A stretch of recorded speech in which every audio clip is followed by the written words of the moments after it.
Olá, seja muito bem-vindo ao Café com Bíblia, o devocional diário da Primeira IPI de Santos. É muito bom ter você por aqui. No nosso devocional de hoje, gostaria de falar a respeito de ansiedade. Na verdade, eu gostaria de falar sobre como tratar um coração ansioso. Para isso, eu quero convidar você para que continuemos as nossas reflexões no Sermão do Monte. Mateus, capítulo 6, a partir do verso 25. A palavra de Deus nos diz assim: Por isso vos digo, não andeis ansiosos pela vossa vida, quanto ao que haveis de comer ou beber, nem pelo vosso corpo, quanto ao que haveis de vestir. Não é a vida mais do que o alimento, e o corpo mais do que as vestes? Observai as aves do céu, não semeiam, não colhem, não ajuntam em celeiros, contudo o vosso Pai Celeste as sustenta. Portanto, não valeis vós muito mais do que as aves? Qual de vós, por ansioso que esteja, pode acrescentar um côvado ao curso de sua vida? E por que andais ansiosos quanto ao vestuário? Considerai como crescem os lírios do campo, eles não trabalham e nem fiam. Eu, contudo, vos afirmo que nem Salomão, em toda a sua glória, se vestiu como qualquer deles. Ora, se Deus veste assim a erva do campo, que hoje existe e amanhã é lançada no forno, quanto mais vós outros, homens de pequena fé? Portanto, não vos inquieteis dizendo: o que comeremos? O que beberemos? Com que nos vestiremos? Porque os gentios é que procuram todas estas coisas. Pois o Pai Celeste sabe que necessitais de todas elas. Buscai, pois, em primeiro lugar, o seu reino e a sua justiça, e todas estas coisas vos serão acrescentadas. Portanto, não vos inquieteis com o dia de amanhã, pois o amanhã trará os seus cuidados. Basta ao dia o seu próprio mal. Então veja como Jesus fala a respeito de ansiedade.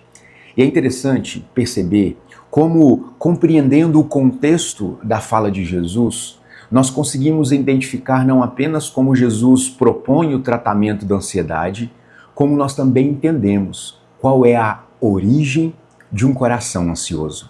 Se você recapitular algumas falas anteriores de Jesus, nós perceberemos, como observamos nos nossos últimos episódios, que Jesus estava, antes desta fala, falando a respeito de idolatria, a idolatria do coração. E para exemplificar como a idolatria é um problema do coração que precisa ser combatido, Jesus fala a respeito da nossa relação com os bens materiais. E ele então vai propor que nós busquemos ajuntar tesouros no céu, onde ninguém pode tirar de nós, onde nem traças e nem ferrugem podem corroer esse tesouro. E em contraste a isso, Jesus fala a respeito dos tesouros na terra, que, ao contrário, podem ser tirados de nós. O que Jesus está tratando em toda esta sessão é justamente o nosso apego às coisas que são passageiras. E veja, não apenas o apego, mas a idolatria. É quando nós colocamos tais coisas num lugar que pertence somente a Deus. E isso é algo que nós precisamos tratar no nosso coração. Então, depois de falar destas coisas, da idolatria que nasce no coração do ser humano, que é essencialmente por causa daquilo que aconteceu em Gênesis 3, a queda, o pecado original, é um coração dividido. E por causa de termos um coração dividido, nós buscamos valorizar coisas que são, muitas delas importantes, mas não são prioridades. Deus é sempre a nossa maior prioridade. E então, para concluir ou para desenvolver, fechando esse assunto a respeito da ansiedade, Jesus vai apresentar o texto que nós acabamos de ler.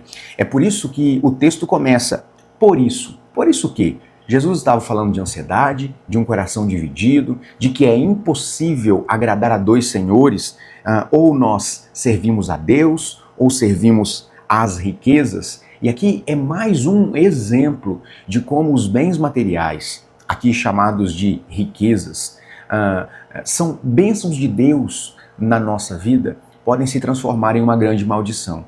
E isso acontece quando os bens deixam de nos servir e passamos a servi-los como sendo senhores da nossa vida. Então, fazendo um contraponto aos efeitos de um coração dividido, Jesus então nos propõe o tratamento da ansiedade. Então veja, quando nós olhamos para esse texto, nós percebemos que Jesus está incentivando para que nós cuidemos do nosso coração. Tratemos da ansiedade que muitas vezes rouba a nossa alegria, rouba a nossa paz, o nosso sono e faz os nossos dias mais difíceis. Há quem diga que a ansiedade é o problema do século. Vivemos num contexto social onde as coisas são urgentes o tempo todo. Todas as demandas são urgentes. Vivemos correndo de um lado para o outro, sequer conseguimos parar para pensar a respeito das razões que nos levam a fazer aquilo que nós fazemos. Nós simplesmente vamos fazendo e cada vez mais rápido, e isso vai esvaziando o sentido da nossa vida. Mas eu penso que antes de nós tratarmos da ansiedade, é importante nós dizermos o que não é ansiedade. Então, em primeiro lugar, ansiedade não é desprezar as necessidades do corpo. Jesus falou no capítulo 6, verso 1, na oração, verso 11, na oração dominical, que nós devemos orar pelo pão nosso que Deus nos dá hoje, o pão nosso de cada dia. Então veja, ansiedade não é desprezar as necessidades diárias básicas que nós temos. É lícito que nós pensemos a respeito daquilo que nós efetivamente precisamos. Em segundo lugar, ansiedade não é uma proibição à previdência em relação ao futuro. O que eu quero dizer com isso? Ansiedade não nos isenta da responsabilidade de sermos previdentes, ou seja, de pensarmos a respeito do futuro como quem deseja planejar a vida. Veja, planejamento previdente é diferente de sofrimento ansioso antecipado. Então, ansiedade não exclui a necessidade de planejamento previdente. Em terceiro lugar, ansiedade não é estar isento de ter que ganhar a própria vida. Muitas vezes, quando o assunto da ansiedade é abordado, e de maneira equivocada e superficial, as pessoas acabam apresentando uma relação distorcida com a nossa responsabilidade em relação àquilo que nós precisamos. Veja, ansiedade não nos isenta da responsabilidade de fazermos aquilo que é necessário para termos aquilo que nós precisamos. E Jesus deixa isso muito claro. Quando, por exemplo, ele usa exemplos simples na palavra de Deus, quando ele diz que uma advertência à preguiça vai ter com a formiga, ó preguiçoso. Veja que a formiga, ela planeja o seu futuro considerando as dificuldades peculiares de cada estação. Então, em determinados momentos da vida, do ano, a formiga vai ajuntar alimento que seria difícil, e no caso da formiga, impossível de ser feito em outros momentos, para que quando venha o inverno e as fases difíceis do ano para a formiga, ela tenha com que se alimentar. A Bíblia também usa o exemplo das plantas, e Jesus usa aqui o exemplo das aves do céu e dos lírios do campo. Tanto aves quanto os lírios, as plantas, trabalham para o seu sustento. As aves são alimentadas por Deus, o texto diz. Mas veja que elas vão até a natureza procurando alimento para se alimentar. Existe naturalmente uma ação deliberada, consciente da ave em relação à necessidade do alimento. Ela não precisa se preocupar se terá o alimento, mas ela precisa acordar cedo todos os dias, arregaçar as mangas e trabalhar. Veja como a planta também é assim. Jesus diz que os lírios do campo, eles não fiam, ou seja, eles não produzem roupas para si, mas eles se vestem, ou Deus os veste, de uma beleza que nem Salomão em toda a sua glória teve. Mas isso não isenta o lírio do campo ou qualquer outra planta da necessidade de ter que buscar nutrientes no solo para a sua subsistência. É por isso que as raízes vão se aprofundando. As plantas precisam estabelecer-se no solo para extrair do solo aquilo que é necessário para a sua subsistência. Então veja, ansiedade não é nenhuma dessas coisas. Mas o que é ansiedade? Nós poderíamos definir de maneira muito simples ansiedade como sendo o sofrimento antecipado. É quando nós sofremos por coisas que ainda não existem. É quando a paz do presente é roubada por uma mera possibilidade a respeito do futuro. Warren Wiersbe, ele diz algo interessante a respeito de ansiedade. Ele diz que a ansiedade não esvazia o amanhã do seu sofrimento, ela esvazia o hoje do seu poder. Ansiedade é ser crucificado entre dois ladrões, o ladrão do remorso em relação ao passado e o ladrão da preocupação em relação ao futuro. Ficar ansioso no presente não nos isenta das dificuldades do futuro, muito pelo contrário. Mas ficar ansioso em relação ao futuro nos tira a paz no presente. A ansiedade tem o poder de aumentar, de potencializar os nossos problemas. E quando os nossos problemas são potencializados, são aumentados, é diminuída a nossa capacidade de resolvê-los. A supervalorização de possíveis problemas dificulta a nossa condição de resolver problemas reais. Pessoas ansiosas são como aqueles 10 espias que foram visitar ou espiar a terra prometida. E dos 12, 10 voltaram para Moisés e prestaram seu relatório. A terra é boa, realmente é tudo aquilo que Deus disse que seria, mas existem ali gigantes. Mas as cidades são fortificadas.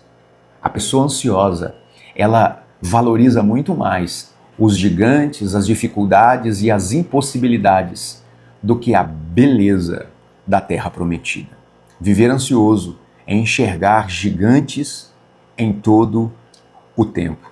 A ansiedade tem o poder de desviar os nossos olhos de Deus e nos concentrar nas circunstâncias.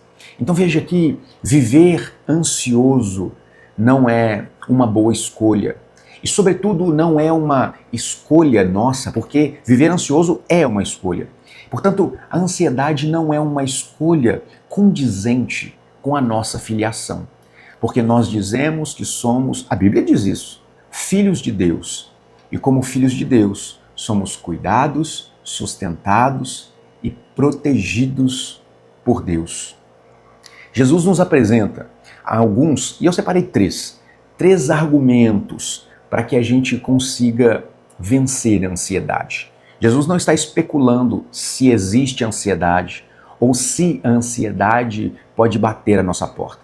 Ele está dizendo que ela é real e nós precisamos aprender a lidar com o coração ansioso. Os argumentos de Jesus são muito interessantes. Verso 25, ele diz assim: por isso vos digo, não andeis ansiosos pela vossa vida, quanto ao que haveis de comer ou beber, nem pelo vosso corpo, quanto ao que haveis de vestir. Aqui vem o argumento. Não é a vida mais do que o alimento e o corpo mais do que as vestes? O primeiro argumento de Jesus para vencermos a ansiedade, ele é do maior para o menor. Jesus aqui propõe uma pergunta retórica. Ele não tem dúvida quando ele pergunta, não é o corpo mais do que as vestes? É uma pergunta retórica. Ele está chamando a atenção dos seus ouvintes para algo importante que ele vai dizer. Ele sabe qual é a resposta. E ele parte do pressuposto de que as pessoas vão concluir a resposta certa. Que é claro que o corpo é mais importante do que o alimento, que o corpo é mais importante do que as vestes. E aí, a questão de Jesus agora é óbvia. Vocês não valem mais do que o alimento? Vocês não são mais importantes do que o alimento? Deus nos deu o corpo e Deus nos deu a vida. Se o nosso corpo é mais importante do que o alimento e as vestes, Deus não nos daria aquilo que nós precisamos para manter aquilo que Ele nos deu e que é mais importante? Então veja, nós aprendemos a vencer a ansiedade quando nós valorizamos aquilo que é mais importante. E por isso esse argumento de Jesus parte do maior para o menor, já que o corpo é mais importante do que as vestes, já que a vida é mais importante, quer dizer, a vida é mais importante do que o alimento e o corpo mais importante do que as vestes, Deus me deu a vida e o corpo, e Ele me dará, junto com a vida e o corpo, aquilo que é necessário para que a vida seja de fato uma vida boa e que Ele me dará aquilo que o corpo necessita para a sua subsistência. Jesus também apresenta um segundo argumento, e agora em ordem inversa, do menor para o maior. Ele vai usar exemplo das aves do campo e das plantas, dos lírios do campo, por exemplo. E veja, a pergunta de Jesus é óbvia nos versos 26 a 28. Vocês não são mais importantes do que os pássaros que hoje existem e amanhã morrem? A vida desses animais é muito curta. E as plantas também vivem muito pouco. Hoje existem, amanhã são cortadas e lançadas no fogo. Vocês não valem mais do que essas coisas? Então veja, Jesus chama a atenção dos seus ouvintes para coisas lindas que ele criou. E que apesar de serem lindas, bonitas e que Deus sustenta, Jesus está chamando a atenção para o fato de que os seres humanos, criados à imagem e semelhança de Deus, são numa relação de gradação de importância mais importantes do que a criação. Portanto, se Deus cuida da criação, Ele não haveria de cuidar daqueles que Ele criou à sua imagem e semelhança? A resposta e a conclusão aqui nos parece óbvia. Sim, é claro. No final, Jesus termina esta sessão de texto nos apresentando algumas lições ou alguns meios pelos quais nós podemos vencer a ansiedade. Em primeiro lugar, nós vencemos a ansiedade quando entendemos que Deus é nosso Pai e que, como Pai, Ele suprirá todas as nossas necessidades. E, de novo, nós precisamos tocar no ponto que existe uma diferença grande, sensível, entre necessidade e desejo. Deus não se compromete na satisfação de todos os nossos desejos, mas Ele garante a satisfação das nossas necessidades básicas. E a nossa relação de Deus com Deus é uma relação de pai para filho. Isso nos ajuda a vencer a ansiedade. Assim como as crianças têm na figura dos pais aqueles que vão prover os meios necessários para que possam viver, nós vivemos na dependência do nosso Pai Celeste. Em segundo lugar, nós vencemos a ansiedade quando nós aprendemos que, em primeiro lugar, nós cuidamos das coisas de Deus, dos interesses de Deus, e Deus é quem vai cuidar das nossas necessidades. Verso 33 diz: buscai, pois, em primeiro lugar o seu reino, e todas estas coisas aqui se referem às nossas necessidades básicas, vos serão acrescentadas. Nós não podemos perder isso de vista, sob pena de passarmos a nossa vida correndo atrás daquilo que Deus prometeu acrescentar, perdendo de vista naquilo que Deus nos chamou para viver. Nós fomos chamados para vivermos para a glória de Deus. Mais importante do que as nossas preferências, os nossos sonhos, desejos, realizações, vem os planos de Deus, a vontade de Deus e o reino de Deus. Quando nós entendemos isso, Nós não deixaremos de fazer o que é necessário ser feito para que tenhamos aquilo que nós precisamos, mas nós faremos aquilo que precisamos fazer como consequência da nossa visão de mundo, de que nós existimos, nos movemos e esperamos com expectativa o cumprimento da promessa de Deus, porque Deus é nosso Pai. Por fim, nós vencemos a ansiedade quando aprendemos a descansar no cuidado de Deus. Verso 34. Como eu disse, a ansiedade é apresentada por muitos como sendo o mal do nosso século. Bom, eu não sei se isso corresponde. Agora, o que eu sei e o que eu vejo é que, de fato, nós vivemos muito ansiosos. Nós vivemos nos preocupando demais com o futuro. E isso nos faz perder a beleza do presente. Nós vivemos preocupados demais com possibilidades futuras e perdemos aquilo que é realidade presente. Preocupação é ocupação antecipada, ou ansiedade é sofrermos por aquilo que pode, eventualmente, no futuro, acontecer. Parece não ser sábio viver de maneira demasiadamente ansiosa.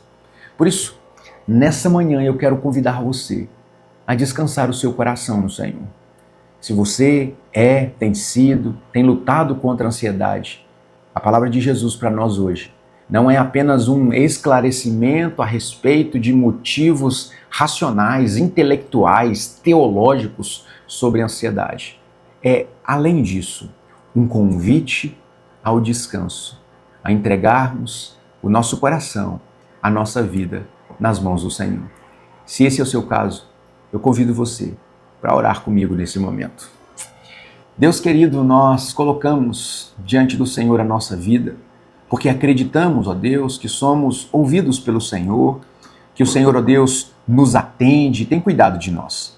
Peço a Deus que o Senhor seja conosco, abençoando o nosso coração, tratando, Deus, as nossas emoções, nos fazendo, Deus, a cada dia depender do Senhor. E que isso, ó Deus, não nos impeça de tomarmos atitudes em relação à vida, de fazermos aquilo que é necessário ser feito para que possamos, ó Deus, viver de maneira tranquila. Mas que o nosso coração encontre descanso na dependência que temos do Senhor. Que o Senhor abençoe a minha vida e a vida de cada um dos meus irmãos, tirando do nosso coração toda a ansiedade que tira a nossa alegria, que esvazia a nossa vida de significado e nos traga a tua paz, o teu descanso. Em nome de Jesus. Amém. Que Deus abençoe a sua vida. Que você tenha um ótimo final de semana, um ótimo dia e, é claro, como sempre, um ótimo café com Bíblia. Tchau.